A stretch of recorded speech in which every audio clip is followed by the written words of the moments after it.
하나님의 말씀은 신명기 24장입니다. 신명기 24장 10절로 15절까지 말씀입니다.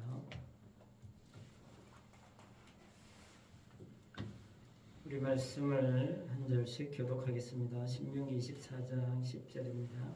내 이웃에게 무엇을 구워줄 때에 너는 그의 집에 들어가서 전당물을 취하지 말고 너는 밖에 서 있고 내게 구는 자가 전당물을 밖으로 가지고 나와서 내게 줄 것이며 그가 가난한 자이면 너는 그의 전당물을 가지고 자지 말고 해질 때에 그 전당물을 반드시 그에게 돌려줄 것이라.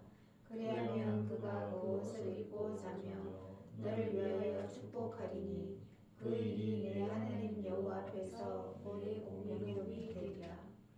공공하고 비난한 품꾼은 너의 형제든지 내 땅 성문 안에 우거하는 객이든지 그를 학대하지 말며 그 품삯을 당일에 주고 해진 후까지 미루지 말라. 이는 그가 가난함으로 그 품삯을 간절히 바랍니다. 그가 너를 여호와께 호소하지 않게 하라. 그렇지 않으면 그것이 내게 죄가 될 것입니다. 아멘.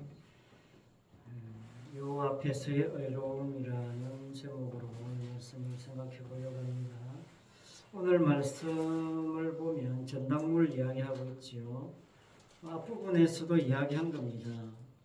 5절, 6절을 보면 우리가 전당물, 맷돌에 관한 전당물 이야기 지난번에 했습니다. 오늘 본문은 겉옷입니다. 겉옷을 담보물로 주는 경우를 말하고 있죠. 먹는 문제에서 이제 입는 문제로 넘어왔어요. 오늘 말씀 13절까지 내용은 이런 겁니다. 가난한 채무자가 밤을 보내는데 필요한 옷을 전당물로 잡았다면 밤에 돌려주라는 겁니다. 오늘 말씀에서 특이한 점이 뭐냐면요. 이웃에게 무엇을 구워줄 때 전당물을 취하게 되는데 전당물을, 그러니까 담보물을 돈을 빌려주는 사람이 선택하는 것이 아니라 돈을 빌리는 사람이 주는 전당물을 받아야 된다는 겁니다. 이런 경우가 있습니까? 이 사람이 너무 가난해서 자신이 입고 있던 옷, 당시에는 옷을 이불로도 사용했거든요. 그러니까 이불로도 사용하던 그 입고 있던 옷, 마지막 남은 그 옷, 그걸 전당물로 내놓았다는 겁니다. 이거밖에 없습니다. 이거라도 가져가시고 돈을 좀 빌려주세요. 뭐 이렇게 된 거죠. 그래서 해질 때는 돌려주라는 겁니다. 해가 지면 춥거든요. 그래야 그 옷을 이불 삼아 덮고 잘 수 있는 겁니다. 그리하면 너를 위해서 축복할 것이고 하나님 앞에서 의로움이 된다. 이런 말씀을 오늘 하고 있습니다. 14절 15절은 가난한 품꾼 이야기죠. 일일 노동자, 하루 벌어서 하루 먹고 사는 사람, 하루 품삯 못 받으면 밥을 먹지 못하는 그런 사람들에 대해서 품삯을 미루지 말라는 겁니다. 그렇지 않으면 그가 너를 여호와께 호소하게 되고 그게 네 죄가 된다는 이야기 오늘 하고 있습니다. 이게 오늘 말씀의 내용이에요. 뭐 복잡한 거 없는 것 같습니다만 그렇게 간단한 문제는 아니에요. 돈을 빌려주면서 옷을 전당 잡았는데 그 옷을 전당 잡는 것도 이 빌려주는 사람에게 권한이 있는 게 아니고 돈을 빌리는 사람이 주는 대로 받아야 된다 라는 문제. 그리고 전당물을 잡았다 해도 이게 이제 옷이니까 아침에 전당물 잡았으면 저녁에 돌려줘야 된다는 거죠. 이게 쉬운 일입니까? 이 사람이 돈을 갚을 때까지 그렇게 해야 되는 거죠. 이 사람이 돈을 당장 다음날 갚을 수 있으면 그냥 오늘 전당 잡았다가 저녁에 주고 그래 그 다음날 그냥 다시 돈을 갚으면 아무 문제가 없죠. 그런데 이 사람이 돈을 갚을 능력이 안 되는 거죠. 가난하니까. 그래서 옷이라도 맡겨서 돈을 빌리는 거 아니겠습니까? 이 사람이 만약에 한 10년 동안 돈을 못 갚으면 어떻게 되겠습니까?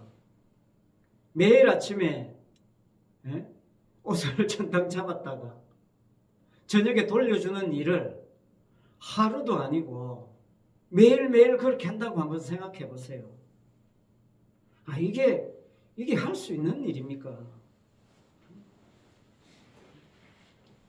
이거 돈을 빌려주고 빌려준 사람이 이게 할 짓이겠냐 말이죠. 이런 일이 실제로 나한테 일어나면 이게 내 문제면 어떻게 되겠습니까? 이거 내가 제대로 이거 뭐 할 수 있겠습니까? 차라리 돈을 안 빌려주고 말지. 그래서 오늘 말씀에서 이야기하는 핵심이 뭐냐면 하나님은 율법을 통해서 그동안 내가 몰랐던 내 안에 있는 죄를 끄집어내는 작업을 하시는 거예요. 평소에 나는 착한 사람처럼 보였던 내 모습이 어떤 문제가 딱 봉착했을 때 여지없이 내 속에 있는 것이 밖으로 드러나올 수밖에 없다는 것을 하나님은 율법을 가지고 계속 자기 백성들에게 집어넣는 겁니다. 끄집어내는 거예요. 집어넣고 끄집어내는 겁니다. 율법을 집어넣고 뭘 끄집어내요? 죄를 끄집어내는 겁니다. 그래 네가 네 수준이 봐라 이 정도밖에 되지 않지 않느냐. 그 끄집어내는 작업을 하는 거예요. 돈 빌려주고 아침 저녁으로 내가 무슨 고생이지? 짜증나지 않겠습니까? 그러니까 신명기 오늘 본문 말씀을 오늘날로 말하면 뭐 어떤 거겠습니까? 오늘날로 말하면 은행에서 대출 받는데 대출 이자는 이미 은행에 정해져 있죠. 그 대출 이자 감수하고 은행에 가서 돈을 빌리는 거 아니겠습니까? 그런데 은행 가가지고 은행 대출 이자가 5%인데 1%를 합시다. 이거 말이 되는 겁니까? 은행에서 돈 안 빌려주지 않겠냐 말이죠. 이 돈을 빌리는 사람이 이자를 정하는 거 이게 이 세상에서는 가당치 않는 겁니다. 이 세상에서는 통할 수 없는 거예요. 이런 대출 규정이 세상에 어디 있습니까?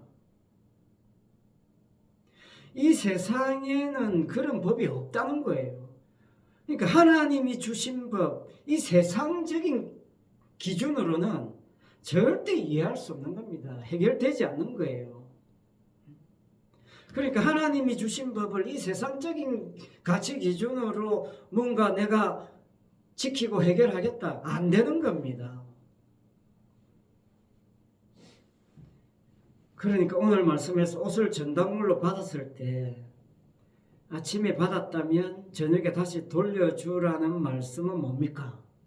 말씀은 네가 굳이 이 옷을 전당물로 받아야 되겠느냐 그런 뜻이죠. 너는 없어도 되는 옷이지만 저 사람은 없으면 안 되는 옷이거든요. 저 사람은 지금 당장 오늘 저녁에 입고 자야 되는 옷인데 네가 굳이 이거 전당물로 잡아야 되겠느냐. 매일매일 아침 저녁으로 그렇게 해야 되겠느냐 그런 뜻입니다. 전당물 없이 그냥 주면 안 되겠느냐, 그냥 빌려주면 안 되겠느냐, 아니면 더 나아가서 그냥 이자고 전당물이고 가네, 그냥 빌려주면 안 되겠냐, 더 나아가서 빌려주지 말고 그냥 주면 안 되겠냐, 그런 뜻이에요. 그런 뜻이 담겨져 있는 겁니다. 그래서 오늘 본문과 같은 말씀들이 신약에 가면 마태복음 5장에서 예수님이 7장까지 산상 설교를 하잖아요. 산에서 사람들이 모였을 때 설교합니다. 그 산상 설교의 내용이 딱 오늘 본문이에요. 오늘 본문과 같은 상황들이 예수님의 산상 설교 내용에 가득 차 있습니다. 그러니까 예수님이 산상 설교를 하면서 주님이 하시는 말씀의 속뜻은 뭐냐면 너희들이 이 말씀을 감당할 수 있겠냐? 그 이야기 하는 거죠. 하나만 예를 들면요. 구제에 관한 말씀하셨습니다. 당시 구제를 어떻게 했냐면요. 사람들이 전부 다 회당이나 거리에 나와가지고 사람들 보는데 막 나팔 불듯이 공개적으로 구제하고 했습니다. 아무개 얼마 했습니다. 아무개 저분 얼마 했습니다. 그렇게 대놓고 광고를 했습니다. 서로 더 많이 하려고 경쟁 붙였다 그 말이에요. 그런데 주님은 오른손이 하는 것을 왼손이 모르게 하라. 구제할 때 구제를 엄밀하게 하라. 이게 됩니까? 이게 가능합니까? 오른손이 하는 일을 왼손이 모르게 하는 게 가능합니까? 불가능한 겁니다. 불가능한 것을 하라고 주님은 그렇게 이야기하십니다. 쉽게 말하면 이게 무슨 뜻입니까? 이 세상 사고방식대로 하지 말라 그런 뜻이거든요. 세상 사람들이 하는 것처럼 그렇게 하지 말라 그런 뜻이에요.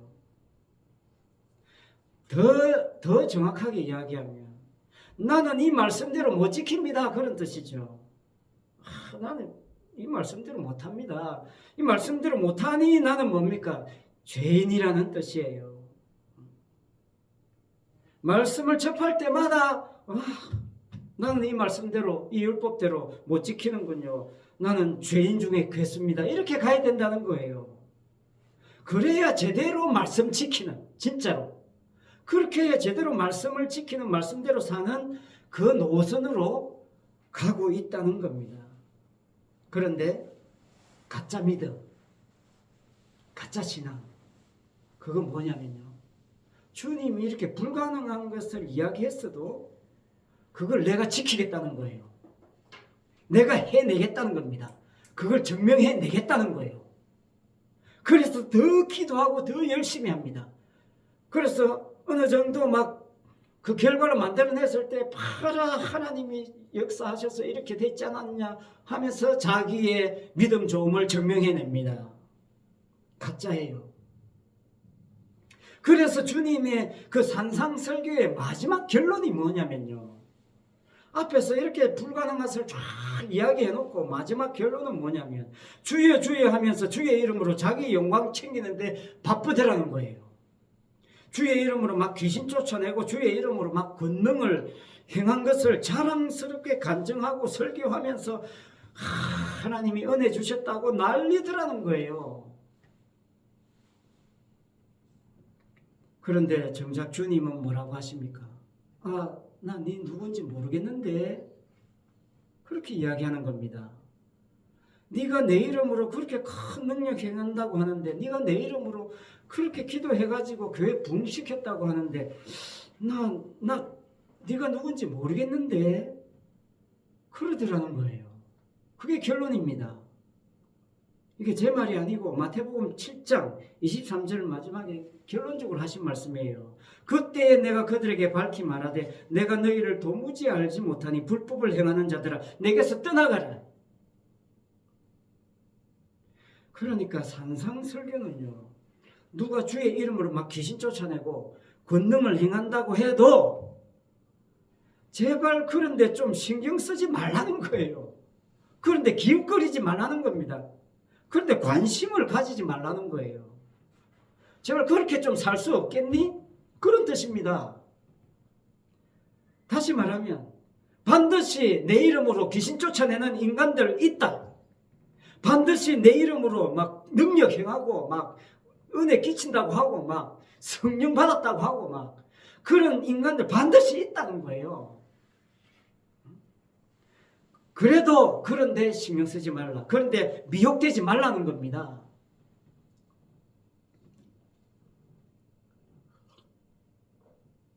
며칠 전에 제가 유튜브 영상을 하나 받았어요. 물론 아는 분이 보내왔습니다.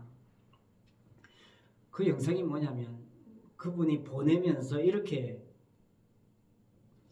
이야기했어요. 성부, 성자, 성령님을 한꺼번에 만난 목사님의 간증입니다.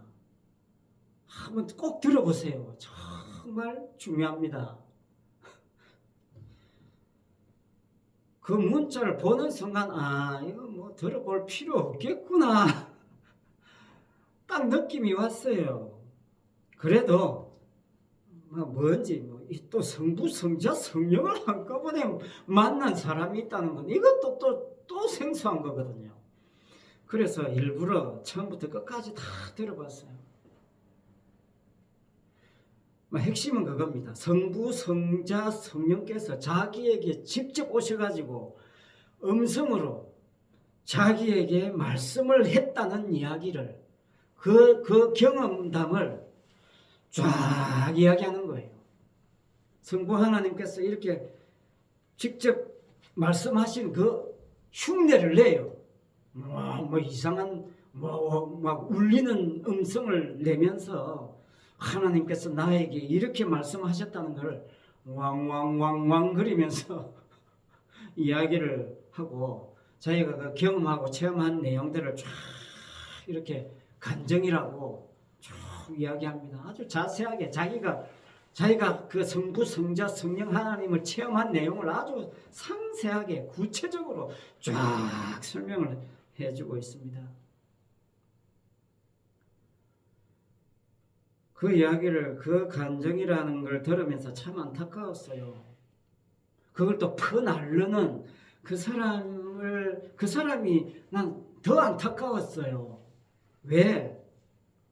아직도 사람들이 이런 걸 원하는구나. 자기도 그런 체험하고 싶었는데 자기는 못했는데 이분은 했구나. 퍼나르는 겁니다.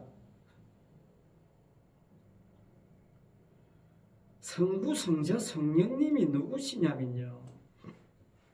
성부 하나님은 십자가를 약속하신 하나님이세요. 성자 하나님은 십자가를 지신 하나님이십니다. 성령님은 십자가를 증거하시는 하나님의 성령이십니다. 그 하나님의 계시가 성경으로 끝났어요. 십자가로 완성됐습니다. 끝났고 완성되었기에 이제 다른 계시, 다른 음성, 다른 체험이 필요가 없어요. 십자가 외에 다른 무슨 경험, 체험, 계시 다 가짜예요. 사탄은 바보인 줄 아십니까? 인간이 원하는 것을 제일 잘 아는 존재가 사탄이잖아요. 하나님 그렇게 역사하지 않습니다. 하나님이 십자가로 다 완성하셨고 끝냈어요. 그럼에도 불구하고 오늘날 음성 타령하고 무슨 체험 타령하는 것 제발 그런 거 관심 가지지 마시고 누가 그런 이야기해도 그러려니 하고 그냥 무시하시면 돼요. 오늘날 하나님 말씀 외에 십자가의 능력 외에 특별한 신비로운 체험을 통해서 하나님을 증명하고 자신의 믿음을 확정하려고 하는 그것만큼 어리석고 위험한 것 없습니다. 새로운 종교가 하나 탄생할지 몰라요. 여러분 신앙생활을 내가 말씀 지키는 것으로 내가 말씀 체험하는 것으로 오해하면 안 돼요. 내가 말씀대로 살려고 몸부림치는 그것으로 버티는 믿음은요 의로움 아닙니다. 그건 고행이에요. 그건 그냥 도 닦는 겁니다. 자기 수양이에요. 오늘 말씀 아침에 담보물로 받아서 저녁에 돌려주는 이 일을 철저하게 지켰다고 해서 어렵다는 이야기를 하는 게 아니에요. 지금 나 이거 빌리면 10년 동안 10년 지나야 갚을 수 있는데요. 그래? 그럼 내 10년 동안 아침 저녁으로 내가 왔다 갔다 할게. 그렇게 지켰다고 해도 그 자체가 의로움이 된다는 이야기를 하고 있는 게 아니라는 거예요. 오히려 그 반대입니다. 인간은 자기 나름의 의로움을 장착해서 하나님의 의로움을 흉내내려고 한다는 점을 덜추어내려고 오늘 말씀 주시는 거예요. 인간이 무슨 짓을 해서 의롭게 됩니까?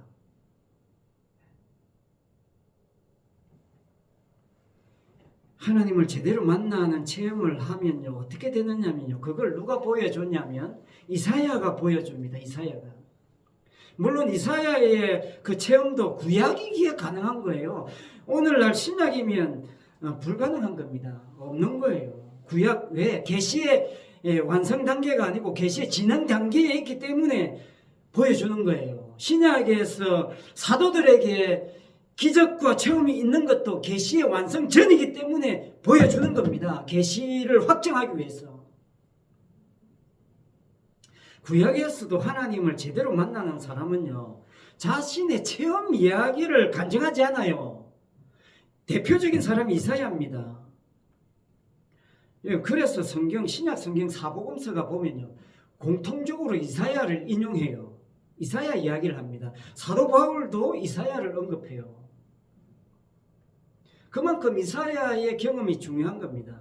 여호와의 영광이 충만한 그 성전에 하나님이 계시는데 거기서 이사야가 하나님을 만났단 말이죠. 거기서 이사야가 하나님을 만났는데 이사야의 반응은 뭐냐면요, 화로다 나는 망하게 되었다. 하나님을 만나고 나서의 이사야의 반응은 화로다 나는 망하게 되었다. 이게 이사야입니다. 이사야가 여호와의 영광이 있는데 성전이 있는데 그 성전이 뭐 어리어리하고 내가 그 가운데 하나님 만났습니다. 이런 간증하지 않아요. 하나님 만나고 나서 바로 나 죽었습니다. 나는 죽어야 마땅한 죄인입니다. 이런 고백이잖아요. 하나님 만났는데 자신의 죄인됨만 보였다는 거예요. 내가 이렇게 쇳덩어리였구나. 그것만 보였다는 거예요. 그때 천사들이, 스라비라고 하는 천사들이 그 핀숫, 숫에 붉은 핀숫, 그걸 가지고 와가지고 이사야의 입술에 대었습니다. 찢었습니다. 내 악이 제하여졌고 내 죄가 사하여졌느니라. 그렇게 말씀했습니다. 제대로 하나님 만나면 이 죄의 문제가 해결되는 것이죠. 자기 죄를 더 깊이 보게 된다는 겁니다. 그런데 성부성자 이 성령 하나님을 만난 그분은 그냥 자기 체험 간증하느라고 바빠요. 이사야는 자신이 하나님 만난 체험 그 간증하지 않습니다. 가짜들의 공통점은요, 자신의 신비한 체험 이야기를 아주 지루하리만큼 길게 설명을 하고 계속 반복해요. 하나님 제대로 만나면 감히 그럴 수 없습니다. 아이고 나 죽었구나 이제. 그 고백밖에 달리 할 고백이 없어요. 자신의 체험 전갈 그런 여력이 없습니다. 그런 생각을 못해요. 내가 당장 죽게 됐는데 무슨 체험 타령입니까? 이사야는요, 자신의 체험을 화려하게 포장하는 그런 간증에 관심이 없어요. 그래서 나중에 이사야가 뭐라고 증거합니까? 이사야 53장에 가면 십자가 증거하는 거거든요. 예수님 오시기 700년 전에 예수님을 증거하고 있다니까요. 이사야 53장 1절부터 5절에 가면 1절부터 쭉 이야기하지만 5절에 가면 이렇게 말씀하죠. 그가 찔림은 우리의 허물 때문이요 그가 상함은 우리의 죄악 때문이라. 그가 징계를 받음으로 우리는 평화를 누리고 그가 채찍에 맞음으로 우리는 나음을 받았도다. 핀 숯불을 입에 찢었다는 걸 십자가 경험한 겁니다. 이거 핀 숯을 찢으면서 내 죄가 사해졌다고 이야기한 것은 이미 주님의 십자가의 고난을 경험한 거예요. 미리 경험한 겁니다.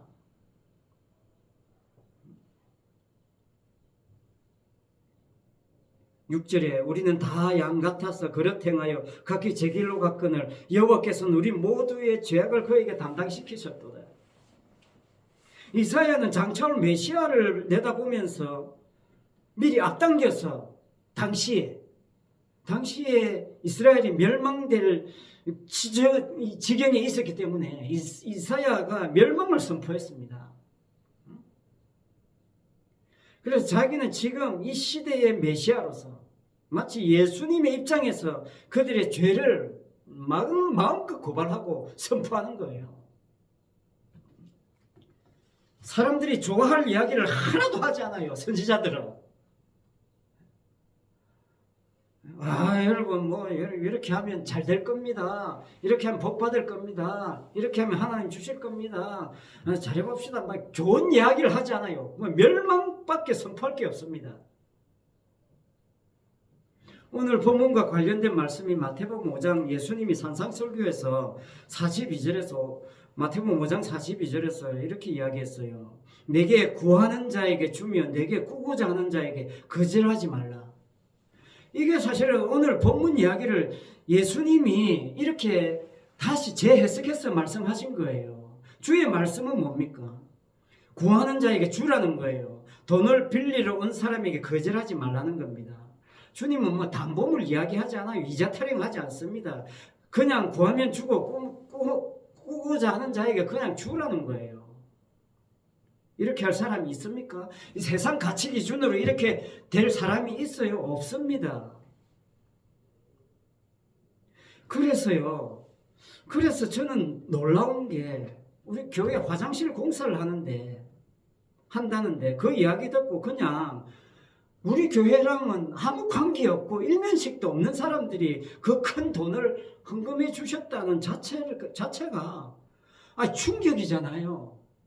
그걸 보면서 내 잘났다는 게 아니고 나 죄인입니다 이런 고백을 할 수밖에 없어요. 어떻게 나 같은 죄인에게 이런 일이 생깁니까? 오히려 우리의 부족함과 우리의 죄를 더 깊이 보게 만드는 사건 아니겠습니까? 네가 모자란 게 있어서 이렇게 후원해 주겠냐 그런 뜻이거든요. 네 죄를 더 깊이 알아라 그런 뜻이거든요. 그래서 더 감사할 수밖에 없는 겁니다. 그러니까 지금 주님께서 말씀하시는 그 핵심이 뭐겠습니까? 산상설교의 핵심이 뭐겠습니까? 세상 가치 기준에 너무 연연하지 말라는 거거든요. 세상살이에 너무 신경 쓰고 막 곤두세워서 막 거기에 막 신경 써가지고 고민하고 막 오히려 거기에 고통받지 말라는 거거든요. 그거 뛰어넘어서 좀 평안하라, 좀 자유롭게 살아라 그런 뜻이거든요. 어떻게 하면 이 땅에서 더 잘 살까, 남들보다 더 잘 살까, 더 오래 살까, 더 고민하고 막 너 그렇게 하지 말라는 거거든요. 그런 한계에서 그냥 좀 빠져나오라 그런 뜻이거든요. 그게 산상설교의 핵심입니다. 거기서 그냥 빠져나오라는 거예요. 왜? 주님이 먼저 빠져나갔으니까. 주님은 이 땅을 빠져나가실 거니까. 곧 십자가 이후에 곧 이 세상을 빠져나갈 거니까 미리 좀 이 세상에서 미리 좀 그렇게 빠져나가면 안 되겠니? 그런 이야기를 주님이 하고 있는 겁니다. 사람들에게 그렇게 묻고 계시는 거예요. 나를 버릴 이 세상에서 나와 함께 빠져나갈 사람 어디 없니? 이렇게 묻는 게 산상설교예요. 그 질문 던져놓고 주님 십자가 지시고 말씀하신 대로 빠져나가시는 거죠. 그러니까 주님이 빠져나가시고 남아있을 세상 사람들에게 이렇게 말씀하는 겁니다. 이 세상과 한통 속은 되지 말아라. 이 세상 속에 있지만 네가 이 세상 가치 기준대로는 살지 말아라. 뭔가 다른 면이 있어야 되지 않느냐 그런 이야기를 하고 있는 거예요. 너는 본래 내 속에서 나왔다는 거예요. 출발이 나라는 겁니다. 예수님만에서 나와서 지금 세상에 있으니까 내 가치 기준대로 내가 한 이야기대로 좀 살아줬으면 좋겠다. 나한테 올 때까지 그렇게 좀 세상에서 살아라. 그런 의미가 담겨져 있는 거죠. 왜? 나한테 다시 와야 되니까. 다시 왔을 때 어색하지 않아야 되니까. 주님 하신 말씀처럼 그렇게 세상 속에 살다 있다가 와야 주님 반가이 맞이할 거 아니겠습니까? 그런데 주님 말씀하신 것과 다르게 살다가 주님 만나면 얼마나 참 송구스럽겠냐 말이죠.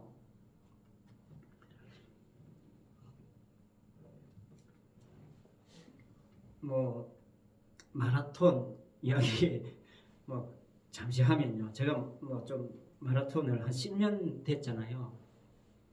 이게 5km를 달리든 10km든 하프든 풀코스든 대부분 다 완주의 의미를 두잖아요. 근데 이 마라톤을 하면서 매력이라고나 할까요? 아니면 특이한 점은 뭐냐면 처음 출발한 곳에서 출발해가지고 다시 출발한 곳으로 돌아와요.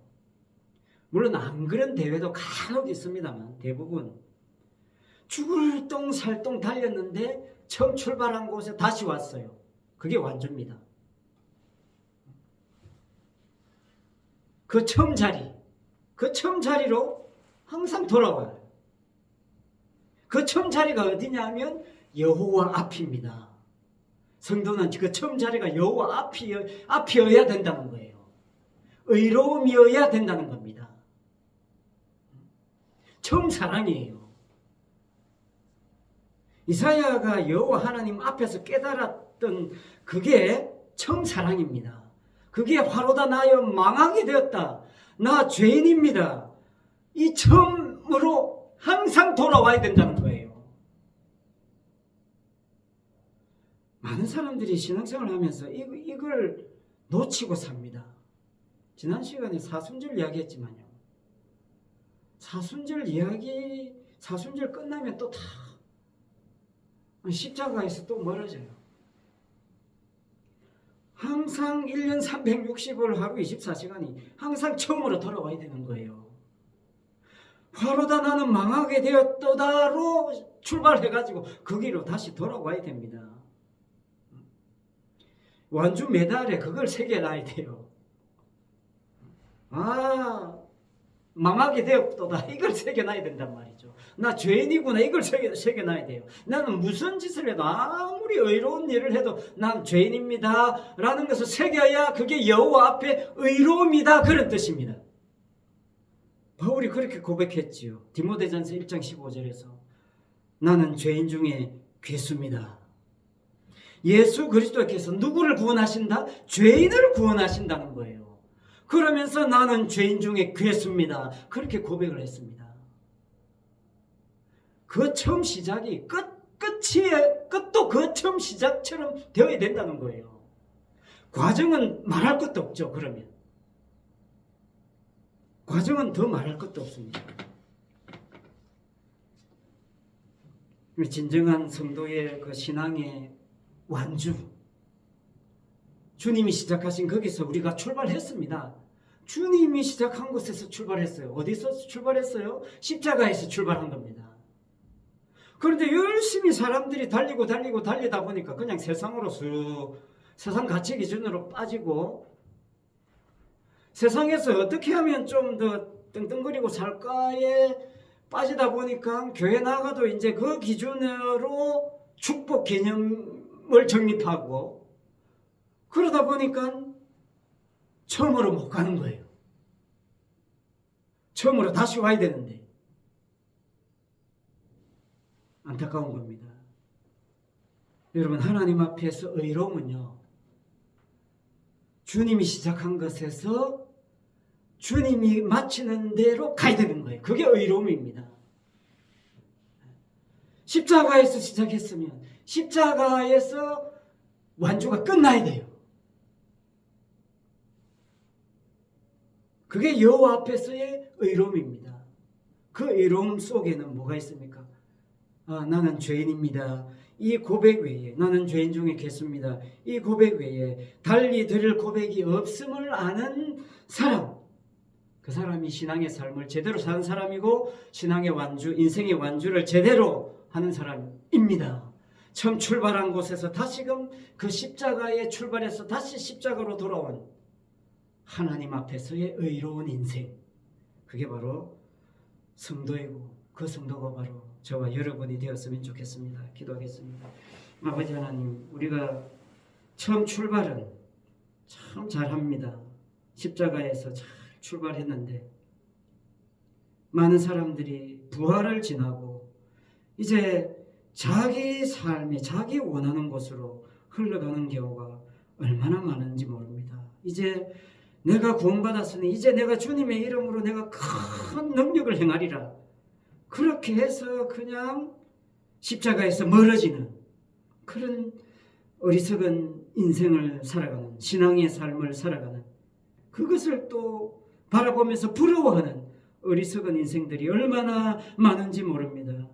아버지 하나님, 십자가로 시작해서 십자가로 진행하고 십자가로 돌아오는 그런 우리의 인생이, 우리의 삶이, 우리의 신앙이 되게 하셔서 진실로 여호와 앞에서 의롭다고 인정함을 받는 그런 복된 성도가 되게 하여 주옵소서. 예수님의 이름으로 기도합니다. 아멘. 찬송 543장입니다.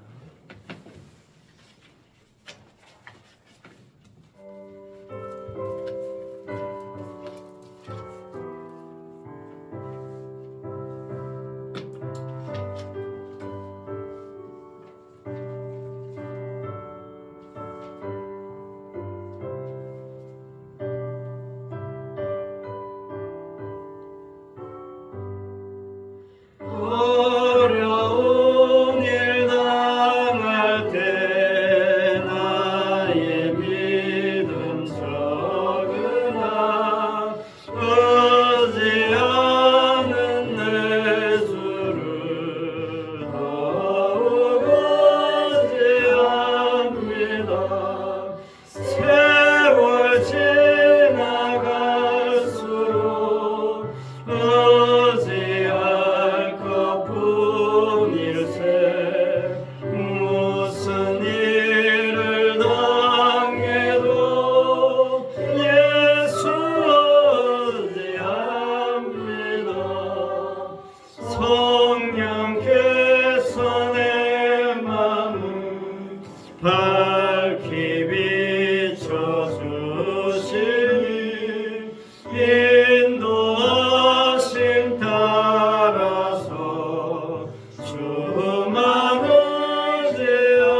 십자가에 죽으시고 부활하사 여호와 앞에서의 의로움을 다 이루신 우리 주 예수 그리스도의 은혜와 택한 백성을 의롭게 하시는 하나님 아버지의 크신 사랑과 하나님의 성령이 성도 안에서 역사하사 거룩함과 의롭다 하심을 얻게 하시는 그 성령님의 감화 감동 위로 은사 교통하심과 충만하심이 주님의 십자가에서 이미 죽었음을 고백하는 모든 성도들 위해 항상 함께 있을지어다.